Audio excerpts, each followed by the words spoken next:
Elliot is, I'm going to say, a jack of all trades. Yep. They do it all. I tell you, it's amazing. Yeah. And Elliot was here last year as well, and if you don't know Elliot, you actually probably do know Elliot because Elliot has been the Mhm. social media person for the Tatter Textile Library for a number of years now. Tatter.org, and it's actually on the screen, isn't it? Um, Elliot being the social media person. So if you've ever seen an Instagram or whatever social media of the Tatter Textile Library, 99 out of 100, that is Elliot's doing. Amazing work. And on the Tatter website, tatter.org/fold, the fold is the name of their blog. And again, 9 out of 10 of those articles are Elliot's, and they are fantastic. It's a magazine in itself, although Tatter does have its magazine done during the pandemic, which is called the Tatter Journal, which is also fantastic and free and digital on their website. But really have a look at the Fold articles, most of which are Elliot. There's a current one about that repairing darning tool at Fabricon or something, and Mhm. that is an interesting read. But coming up at the end last Saturday of January and the first Saturday of February, Elliot will be teaching a hand embroidered Victoria puzzle purse. I'm already signed up. It's virtual on Zoom. And I took some pictures from the Tatter website of this little folding purse that unfolds and it could be used to write messages. And nowadays, with our modern tools, we could write it in that ink that washes away. But you also learn a lot of stitching techniques as well. So, with no more further ado, which I have no idea what that expression means, I'm going to spotlight Elliot. And Elliot, I met your sister at Tatter a couple of weeks ago when I was there, and She she's said you were lovely. she's just as skilled as you. Like, what a family, man. Amazing. Thank Wow. you. I'm back in my parents' house in North Carolina today.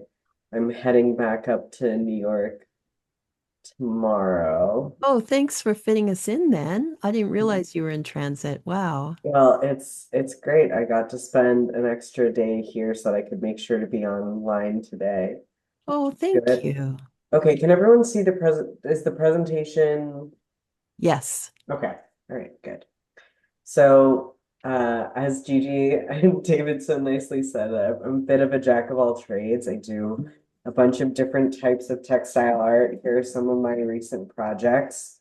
Um, I spin, I knit, I weave, I do some punch needle, I do a lot of sewing and embroidering, and I teach a lot of these.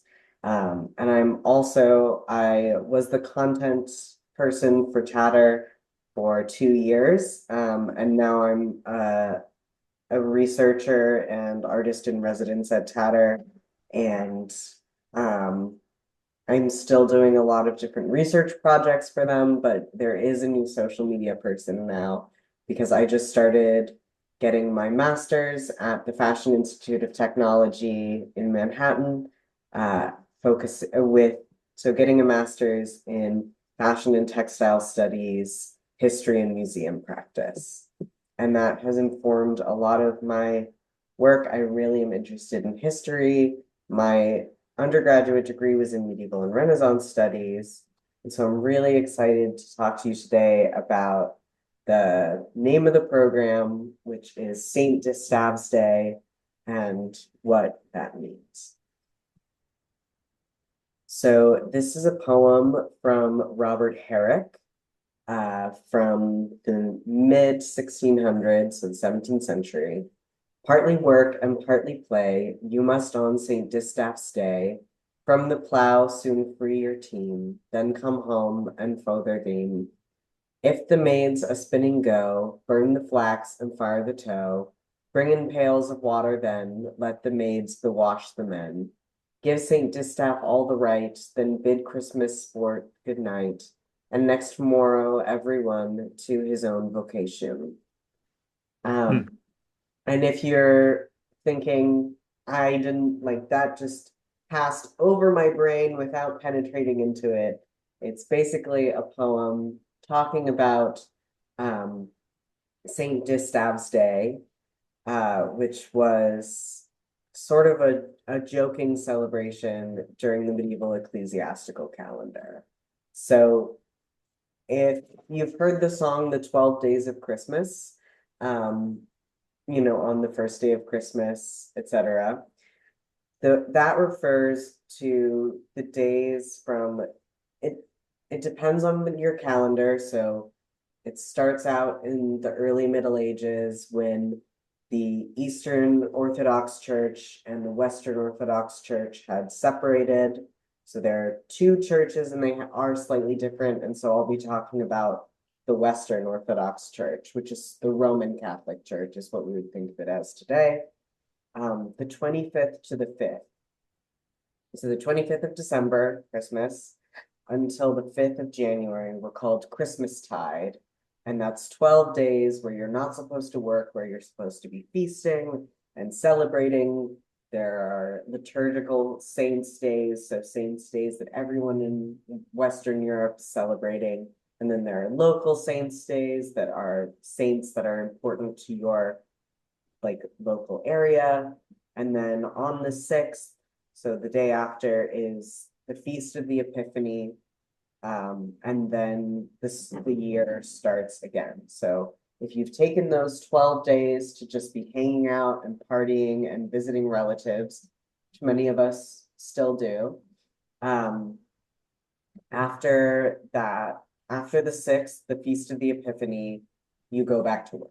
And so the 7th is called Distaff Day, which is probably mostly a joke. So there is no Saint Distaff uh, in the calendar.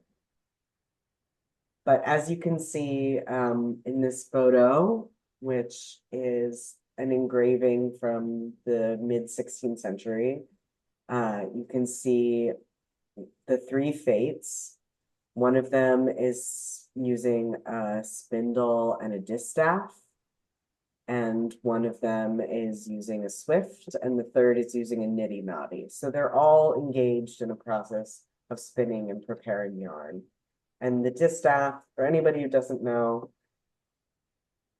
is what she's holding all of the flax, which was what all of the flax is attached to. And the distaff was used as a like a shorthand for women's work, spinning as women's work. So on Plow Monday, which is the day after the Epiphany that men go back to work, as you can see, the plow, the team is still free of the plow. And that could be as many as 6 days after Distaff Day. So women's work started before men's work usually. And that is because just about every single person in pre-modern society was a part of the process of making cloth. That was something that everyone did at various different levels from every economic class in just about every single area of the world. Because all of us here make cloth in some form, and we know it takes a really long time. And if every single piece of not just your clothing, but your clothing, but your house linens, your furniture, what you keep on the floor to keep your floors warm, what you keep on the walls to insulate your drafty stone houses, all of that is made from cloth, and all of that is made by people. And it's kind of impossible to imagine today that this is a group of people who would be able to imagine it, I think, best. It's not clear how much this sort of Plow Monday and Distaff Day were taken seriously. They weren't actual holidays. They were mostly kind of a joke. It's sort of, the holidays are over. Now we have to go back to work. So that doesn't mean every single person was involved in plowing and every single person was involved in spinning. though a good deal more people would be involved in spinning than plowing. The poem is by Robert Herrick, and notes about his life give us a little bit of information about what this poem might have meant. He was a cleric of the Church of England, so by the time he died, he was a deacon. He was a lyricist and a poet, and he was also a cavalier, which meant that he was a royalist who supported King Charles I against the Puritans. And the Puritans were sort of very anti-traditional ceremonies and play and joyful expression, and much more focused on um, like worship in God and being serious. And that's a huge overstatement of the entire process, but that's the very basic thought. So, as a Cavalier poet, he wrote a lot about these bucolic, so like pastoral scenes, scenes from an imagined traditional history, which is something that we do in every part of history. We imagine a moment in history that's just beautiful and everyone is connected with the earth and everyone is happy and everything is simple. And that's never been a part of history that's existed. People have always been people. There's always been tragedy. There's always been hardship. Um, but the Cavalier poetry, they were focused in these sort of images of like rollicking good times in the like imagined past in a pastoral agricultural setting. And this, in the poem, St. Distaff's Day has tons of those kinds of exaggerations. The suggestion of men and women playing jokes on each other by literally burning flax, which if anybody has gone from like seeds to cloth, you know that the process of making even a single garment from flax is huge. It's a huge amount of production. You probably would not have someone playing a prank in a pastoral setting by setting things on fire. But what this more represented was this idea of Distaff Day being an end to the celebrations, but still something that's filled with sort of like a joyful return to work, something that's more fun and is part of the yearly calendar. And it is thought that Distaff Day also had a couple little pranks, which I promise I won't be playing in. There were also many different medieval people who heavily disapproved of these sorts of celebrations, which they saw as being left over from the pagan calendar. One ceremony that I find really interesting was describing a festival in Wales, and was doing so as sort of like, oh, look at um, these pagan and godless individuals. What they were doing at this dance was people were sort of play acting moments from everyday life. And you might see this one, a young man, put his hand to the plow, another as if goading oxen. You might see this one imitate a cobbler, that one a tanner, or a girl as if she were carrying a distaff, now pulling out the thread at length with her hands and arms, and then when it is out, winding it back onto the spindle. One, as she walks, seems to work the fiber onto a loom. Another sits as if all is ready and tosses a shuttle from side to side, from hand to hand, and with flourishes and rhythms she seems to weave. So these are young people in a field in the springtime, doing a sort of dance where they're imitating the work of daily life, which includes spinning and weaving and using a distaff. And it just sort of shows how common these images were, that anybody could parse what was going on. Which again, most of us in this Zoom would be able to see that, but we've become really distanced from cloth in our daily lives, and I think there would be many people who would not be able to parse what that means anymore. Another thing that we don't really think about on a day-to-day basis is what the distaff used to symbolize. back when it was something that just about everybody would recognize on sight. Here we have a second quarter of the 14th century, so the late 1300s. We have an image of a man being beaten over the head by his wife, who has a distaff covered in what looks like flax, and her spindle with some spun wool hanging off of it. Here we have these three three muses in Greek history in the 15th century English manuscript, where again they have a distaff full of what looks to be flax or wool, and they are beating Orpheus with it. And you can see as they beat him with the distaff that their spindles, which also have wool on them, are flying through the air very recklessly. So it was kind of it was used sort of as a symbol of women domineering over men, of women being like negative portrayals of women as being too harsh or too henpecky of men. But it was also a symbol of sexuality in that a lot of women were not just spinning at home, even though many paintings show women, wealthier women spinning at home. The majority of spinning in the Middle Ages was done by women in groups, which is how many of us enjoy to spin. It's as we heard earlier, it's only using about 50% of your brain. And so it's good to be able to chat with other people, to listen to other people, sometimes to listen to music while you're spinning. And so there would be large spinning houses in where people would just come together and spin. And this idea of a space with a lot of women that's sort of shrouded from the eyes of men has always in some way been identified also with sex work and the brothel.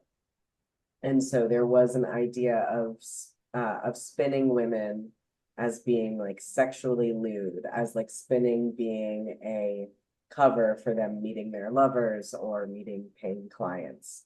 And you see in this Van Heckenman paint engraving from like around 1495 that this young man, who you can see he's supposedly a foreigner, that's why his hat looks the way that it does, is watching a young woman spin in a very sort of like sexually lascivious way. They're making very intense eye contact, and he is holding the dagger kind of suggestively between his legs. And if you look around in the background, there are also a lot of other references to sort of sexual lasciviousness. You see the open pots, and you see the vessels, and you see the precariously balanced cups. And so this is, again, not something that maybe today we would parse as a very like sexual image, but that's definitely what it is indicating in this engraving. And it's identifying the spinning with being something sexual. I wonder if they're in the negotiation phase. And that is generally what people think is like that's the sort of this is the discussion part of the interaction. This is this is based off of a painting from 1537, which was never photographed and then was lost during the during the time that the Nazis were collecting, stealing, and looting precious paintings and works of art, and then many of them were destroyed. This painting was destroyed, so if you look it up, there are actually a bunch of different images of it, all suggesting that this is how it looks. And we don't know for sure how it looked. But it is Hercules at the court of Omphale, which, if you know the myth of Hercules, at various points, he accidentally kills people. That's something that happens to Hercules with a frightening amount of frequency. But here he's sentenced to many years of working as a slave for this princess, I think a princess or a queen. It's been a while since I read this. And they are emasculating him by dressing him in a wimple and having him spin. And even though this is supposed to be an ancient Greek myth, as you can see, it's everyone is wearing the fashions of the 16th century here, including Hercules, who even though he's wearing a man's clothing, he is wearing a woman's veil, and he looks very sad. Though in other paintings, he looks like he's having a really good time. So don't take this one as the definitive whether or not Hercules enjoyed spinning. Or wearing women's clothing. Or wearing women's clothing. Exactly. And I wanted to finish out by just sort of mentioning that, you know, most of my presentation today was about Western Europe, but spinning has occurred all over the world for at least 160,000 years. So the making of string and cloth. And I wanted to ask a question. I wanted to get in the chat, a couple people guess what they think this is. Oh yeah, you're right. It is the Thracian women beating Orpheus. Thank you. It's been a while since I looked at those photos. Now, this though, I did just add. So if you weren't at my if you were at my presentation last year, you won't recognize this. This is one of the oldest. This is the oldest surviving example of woven cloth. It is about 9,500 years old, and it was found in Karalhöyük in Turkey. And I wanted to know if anyone would guess what kind of fiber this is. So do we think it's linen? Do we think it's wool? Do we think it's cotton? What do we think? I'm going to guess linen just because or hemp rather, because it's one of the oldest fibers, and hemp grows everywhere except the polar regions. Yeah, I I go with agree. hemp also. That is, yep. Okay. Anna, did you already know this? Anna is correct. It's bast. It's wood-based. So it is a bast fiber like hemp or linen, but this is actually oak bast made from an oak tree. Oh, And so for a long time, historians thought the oldest fiber would be wool. Yes. So the source of the spinning, so for a long time we thought it was 35,000 years. And I do have my sources at the end, so I will say that, but some of the oldest so the oldest examples of spinning for a long time were 35,000 years old, but we have since found things showing I'm trying to figure out how to say this. Our oldest examples of string for a long time were paintings or more likely carvings, where you see like a carved figure of a woman wearing like a string apron. For a long time, that was our sort of event horizon for when spinning emerges. But in the past decade, there have been archaeological deposits found that have where the fiber itself has completely disintegrated. It doesn't exist anymore. But it was preserved by being pressed in stone, and the stone still has the like basically the impression of the string in it. And also string was not just created by humans, it was also created by other forms of human species, which is really, really cool. But yeah, I will send you that link afterwards. but the current estimate is 160 to 120,000 years. Wow, Yeah, really cool. that's incredible. And so it was done all over the world. There are a bunch of different examples. All of these are in the British Museum. These are all listed as, oh, sorry, I forgot to put in the information for this one. I think it is Egyptian. These are all listed as distaffs. Some of you will notice that these are not all distaffs.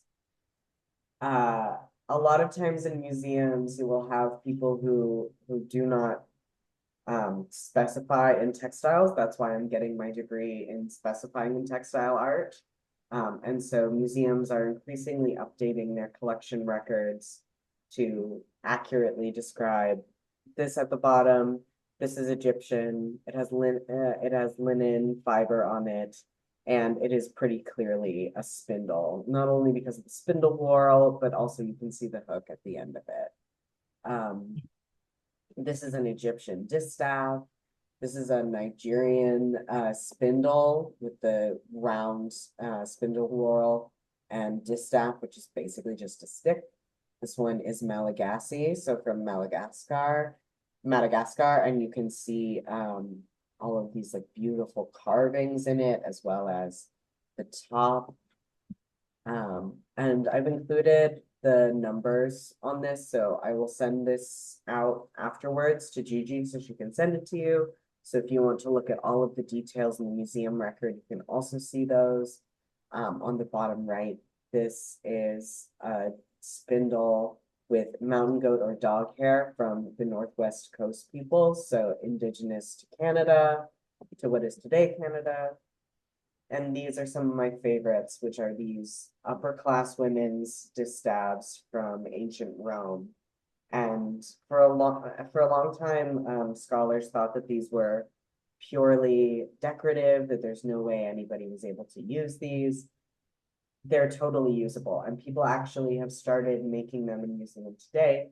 I bought this one, which is a recreation on Etsy, and I have been using it with my Turkish drop spindle, and I love it. It's wonderful.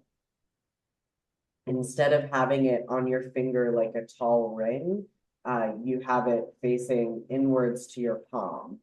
And it really works excellently. And some of them are shaped like sort of sexy ladies. So the further you get into using your fiber, the more of the woman's body you're uncovering. There's so much cool culture around distaffs. And I would highly recommend reading these. I did not get to every single thing in these sources. But especially things like Noah Schusterman's All of His Power Lies in the Distaff, Robespierre, Women in the French Revolution, go into all the different ways that the distaff appears throughout history and is used. I mean, it's still like the women's side of the family is called the distaff side. During the French Revolution, Robespierre was critiqued for having too many, for most of his followers being female, saying all his power lies in the distaff. Are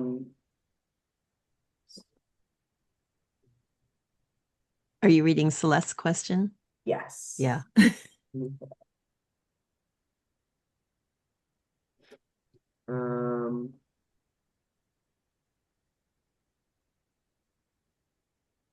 Sorry, I'm not sure I understand your question. If you could unmute or You pretty much answered it in the end of your presentation, of your wonderful presentation. And I got to take a good close look at your references so I can springboard off of that with my own research because I do a lot of demonstrations with historic spinning, and I've made what I call a Neolithic spindle with a oh chunk of clay. wow. Yeah, chunk of clay with some carvings on it and a maple wood, and it works. That's And so I amazing. get lots of oohs and ahs from school kids mainly with that. But I've always my research only told me at the most it was 35,000 years ago. So when you said 160 years ago, my brain exploded. Oh yeah, here I will. If you want to contact me, also my email is here. I'm going to put it in the chat. It's myweeklyyarn@gmail.com. I also have ecrockart@gmail.com, which can be easier to remember. And my website is ecrockart, but I can send you some of those because most people go off of the estimate that was made in the 80s by the incredible researcher Elizabeth Whalen Barber, whom I adore, but she is fallible, and especially, and some of her research has only recently been examined because it was taken just as like it really was the best thing we had for so long. But as archaeological record increases, as our technology increases, there have been updates to her work, and it's been really, really interesting to get to learn all of those things as well. This is so fantastic. Thank you. Thank you. And my last thing I want to say is that I will be also teaching a class at the Trans Art Fest in 2026. This happened last year as well. It's really amazing. It's wonderful. There are a bunch of different events and exhibitions. So even if you yourself are not a transgender person, I would really recommend signing up for events, going to see these different gallery spaces. It's going to be awesome. And if you are transgender or you know a transgender artist, you should go to transartfest.com.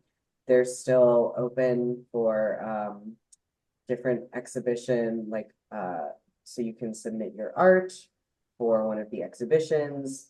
You can suggest an event, and the event calendar is still being created. And in early May, I will be teaching an embroidery class in Brooklyn and talking about the history of embroidery in the queer community. Yeah. And is that in person? It's in person, right? It's not online. Okay. Yes. Yeah. There might be some recorded events. I'm not sure. But if you have any questions, you can also email hello@transartfest.com. That's my friend Carter. He's wonderful. Nice. Oh, thank So you, much. Elliot. That was fantastic. That was fascinating. Fantastic's not the word. Fascinating. Fascinating. Mm-hmm.